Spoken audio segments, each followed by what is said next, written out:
Ciao a tutti e benvenuti in questo nuovo video. Oggi vediamo insieme come realizzare la minigonna che avete già intravisto nelle immagini di copertina. Prima di passare all'occorrente e al vero e proprio tutorial vi invito a iscrivervi al canale qualora non lo aveste ancora fatto e a seguirmi su tutti i miei social. Vi lascio i link in descrizione. L'occorrente per questo progetto mixa altre due case. Abbiamo la carezza, ovvero un acrilico di casa 3 sfere, mixato all'Amore di Borgo dei Pazzi, uno dei famosi ormai filati alluvionati. Questo è un 70% lana. Aggiungiamo un uncinetto numero 10 per la lavorazione a 3 capi, marcapunti, forbici, ago da lana e possiamo iniziare. L'intero progetto verrà strutturato a maglia bassa. Prendiamo i nostri 3 fili, chiudiamoli con un cappiettino e inseriamo l'uncinetto. Maglia bassa, quindi non avremo multiplo. La cosa importante sarà strutturare una catenella iniziale che sia lunga tanto quanto la nostra circonferenza fianchi, meno 17 cm, 16-17 deve essere più stretta in modo da consentire, una volta terminato il nostro capo, un indosso perfetto. Mostro la lavorazione su campione con 10 catenelle che vado a chiudere in cerchio mantenendole sul dritto con una maglia bassissima. A questo punto mi alzo con una semplice catenella e volto il lavoro. Inizio il mio primo giro di maglie basse lavorate punto su punto, facendo particolare attenzione nel prendere sempre tutti e 3 i colori, quindi mi raccomando, tutti e 3 i colori in questo modo, 6 asoline in questo caso, 2 asoline composte da 3 colori luna e chiudo.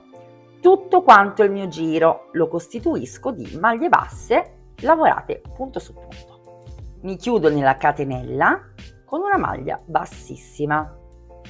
Realizzo una catenella e volto il lavoro, quindi tutti i nostri giri verranno effettuati voltando sempre la lavorazione e ripeto, maglia bassa nel primo punto disponibile, molto semplice. Vedrete che anche in questo caso il lavoro principale lo farà il nostro filato e il mix di 3 colori ci aiuterà a far salire velocemente il progetto e a farlo mantenere anche chiuso ma allo stesso tempo elastico.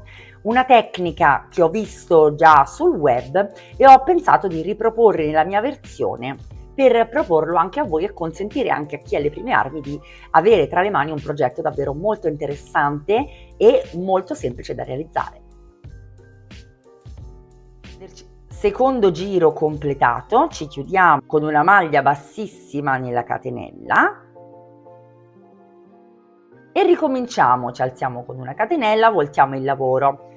Quello che dobbiamo fare sarà alzarci in questo modo fino all'altezza che desideriamo per l'indosso perfetto della nostra minigonna. Molto semplice e lineare, mi raccomando, non stringete troppo la lavorazione e accertatevi sempre di prendere tutti e 3 i fili ad ogni punto. Per una maggiore sicurezza potete marcare l'inizio del giro e contare sempre tutti i punti per evitare di trovarci un progetto non lineare. Mi sono alzata per 30 cm e guardate che forma meravigliosa ha preso questo progetto, che tra l'altro non avrà bisogno di fodera. Ho completato la mia minigonna, ma come vedete ho lasciato degli aiutini per potervi spiegare bene come poi sono andata a procedere per la realizzazione del punto vita.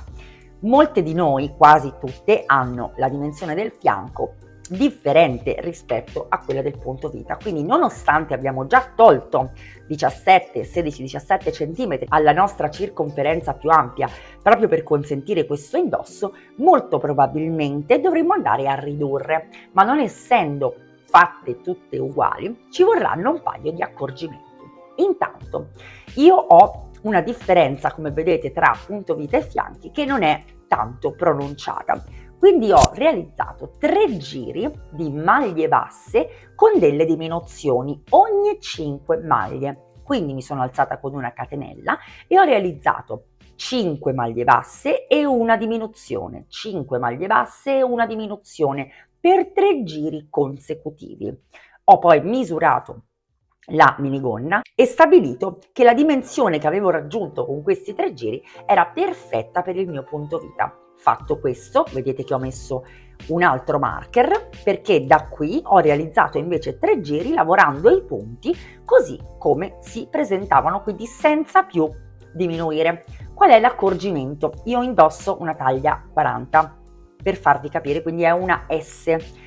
Chi dovesse avere una dimensione di fianco più pronunciata o comunque una differenza tra la vita e i fianchi più pronunciata, dovrà semplicemente andare a diminuire il numero di maglie tra un aumento e l'altro.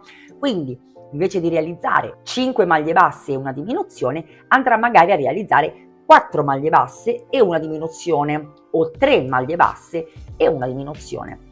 Basta provare i primi 2 giri e poi vi accorgerete voi stesse se stiamo andando troppo a stringere oppure no. Quindi questo è il trucchetto che vi voglio suggerire. Io ho ovviamente sempre provato la gonna perché anche io stessa volevo testare questa regoletta della diminuzione o dell'aumento delle maglie che intercorrono poi tra le varie diminuzioni e sono arrivata alla mia quadra, quindi 5 maglie basse e una diminuzione. Spero di essere stata esaustiva e adesso vi passo a mostrare il progetto terminato. Direi assolutamente che parla da sola questa minigonna, questa nuance mélange creata semplicemente dalla lavorazione di un filato 3 colori lavorato con lo stesso uncinetto a 3 capi, devo dire che è sbalorditiva. Sono molto tentata di andare anche a strutturarci un coprispalla magari sopra con la stessa tecnica in modo da creare un piccolo completo. Fatemi sapere se è un'idea che vi può interessare. Io spero che questo tutorial vi sia piaciuto, vi invito a iscrivervi al canale qualora non lo aveste ancora fatto e a seguirmi su tutti i miei social, vi lascio il link in descrizione. Vi auguro come sempre una fantastica settimana e vi do appuntamento al lunedì prossimo con un nuovo tutorial.